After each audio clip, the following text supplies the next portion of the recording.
بسم اللہ الرحمن الرحیم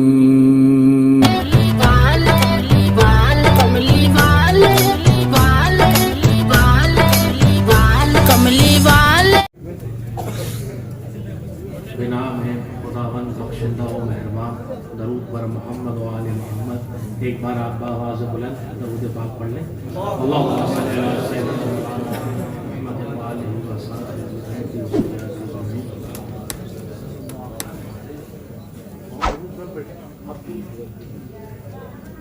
اللہ تعالیٰ قرآن شریف کے اندر فرماتا ہے فَاذْكُرُونِي أَذْكُرُكُمْ۔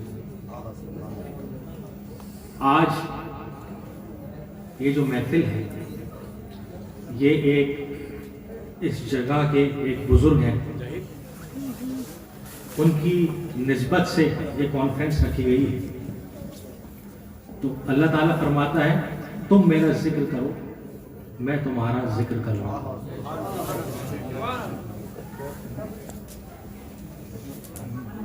یہ جو بزرگ تھے یہاں پہ، حضرت سنجلے شاہ بابا صاحب، انہوں نے اپنی زندگی بھر تک اللہ اللہ کیا۔ آج ہم بصورت اس مجلس کے ان کا ذکر کر رہے ہیں۔ تو اللہ تعالیٰ نے انہوں نے اپنی زندگی میں اللہ کا ذکر کیا، تو اللہ نے کہا کہ تم میرا ذکر کرو، میں تمہارا ذکر کروں گا۔ اس میں دو طرفہ ہے، یعنی ایک طرف سے صوفی ذکر کرے گا اور دوسری طرف سے اللہ ذکر کرے گا۔ تو ایک طرف سے تو ہر آدمی کو سمجھ میں آ جائے گا کہ تم میرا ذکر کرو، ہر آدمی کرتا ہے ذکر، مگر خدا ان مقرب بندوں کا ذکر بھی کرتا ہے۔ کیونکہ آج وقت زیادہ ہو چکا ہے، اس لیے اہم نکات کے اوپر ہی میں جو ہے روشنی ڈالوں گا۔ ویسے علامہ اقبال رحمۃ اللہ علیہ فرماتے ہیں خرد نے کہہ بھی دیا لا الہ تو کیا حاصل، دل و نگاہ مسلمان نہیں تو کچھ بھی نہیں۔ ہمیں آج جو ہمارا معاشرہ ہے، ہمیں اپنے آپ کو قرآن سے جوڑ کے رکھنا ہے۔ آئے دن جو کچھ بھی معاشرے میں ہو رہا ہے، ہمیں تعلق بدین رہنا ہے۔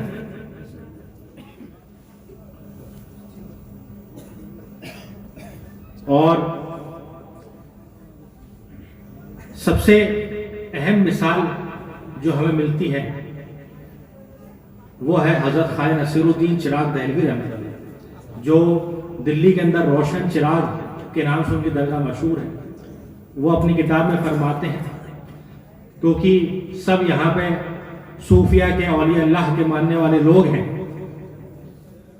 انہوں نے اپنی کتاب میں فرمایا تصوف یعنی طریقت میں اخلاص ہونا چاہیے، چاہے ہماری عبادات ہو، بھلے ہم جو ہے نماز پڑھ رہے ہیں اور نماز کے اندر ہم نے اپنا چہرہ کعبے کی طرف کر لیا، مگر جب ہمارا دل کعبے کی طرف نہ ہو، کیونکہ شریعت اور طریقت دونوں کا معنی چلنا ہے،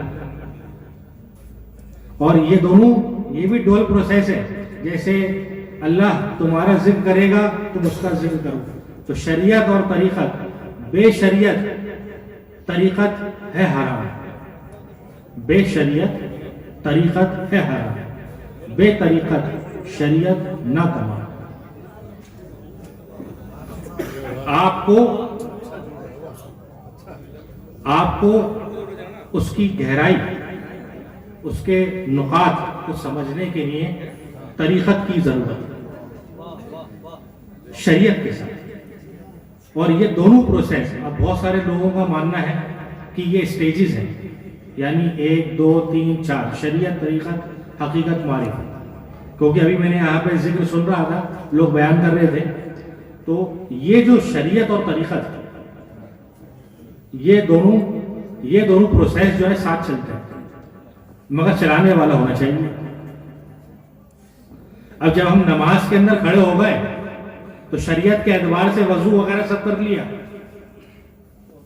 مگر ہمارا جو دل جو ہے وہ رب الکعبہ کی طرف نہیں ہے، تو یہاں پہ طریقت کی بات ہے، یہ طریقت دیکھتا ہے، تو دونوں پروسیس ساتھ میں ہونا چاہیے۔ اور یہی جب ہمارا دل رب الکعبہ کی طرف ہوگا تو ہماری عبادتوں میں خشوع، خضوع، اخلاص یہ ہے۔ اور حضرت نصیر الچراغ دہلوی رحمۃ اللہ نے یہ فرمایا، جو خلاصہ تصوف میں بیان فرمایا کہ تصوف سراسر جو عبادت ظاہری ہے اس کو اخلاص کے ساتھ بجا لانا۔ چونکہ میرا تعلق حضور خواجہ خواجگاہ حضرت خواجہ معین الدین حسن سنجری اجمیری رحمۃ اللہ علیہ کی بارگاہ سے،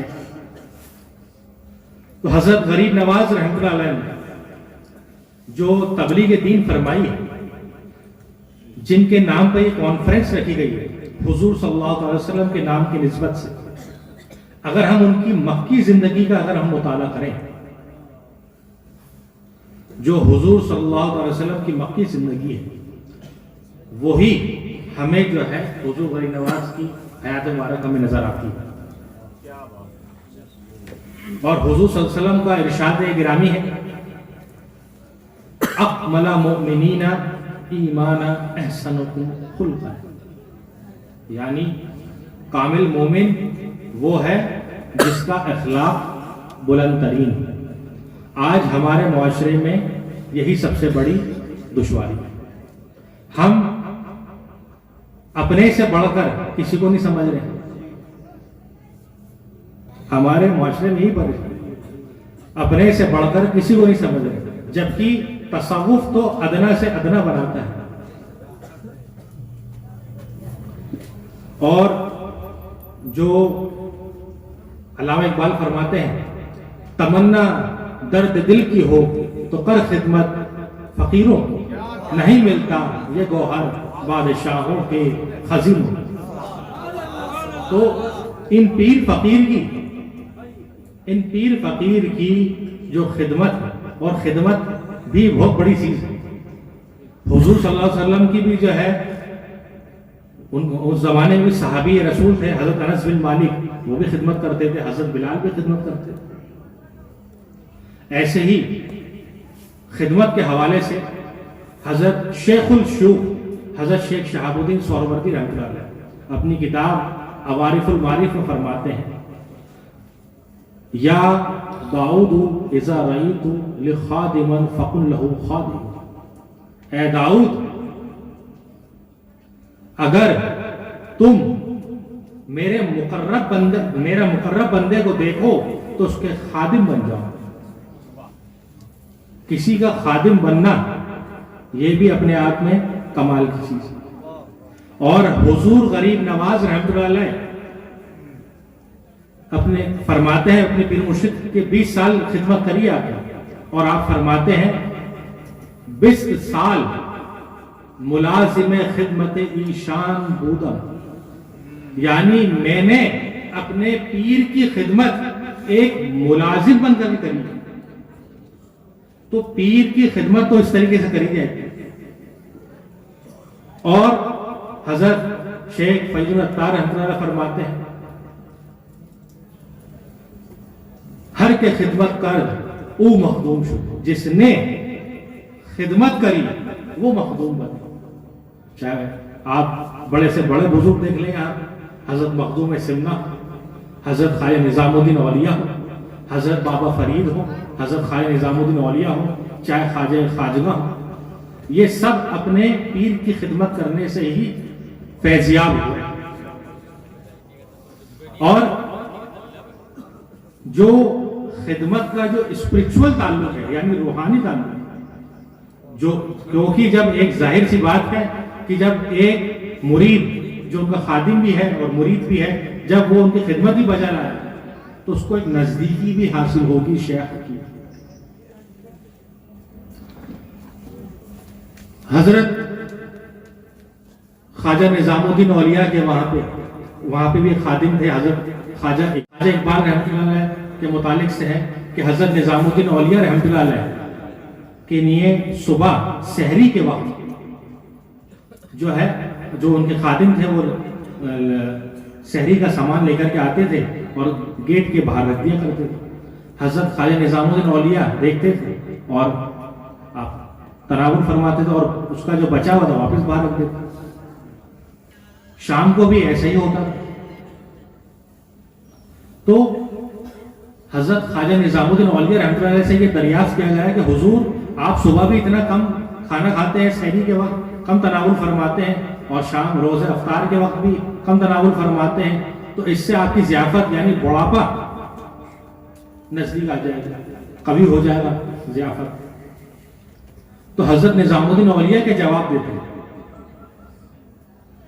حضرت نظام الدین اولیاء رحمۃ اللہ فرماتے ہیں مجھے ان لوگوں کا بھی خیال ہے جو مسجدوں میں بھوکے پیٹ سو رہے ہیں.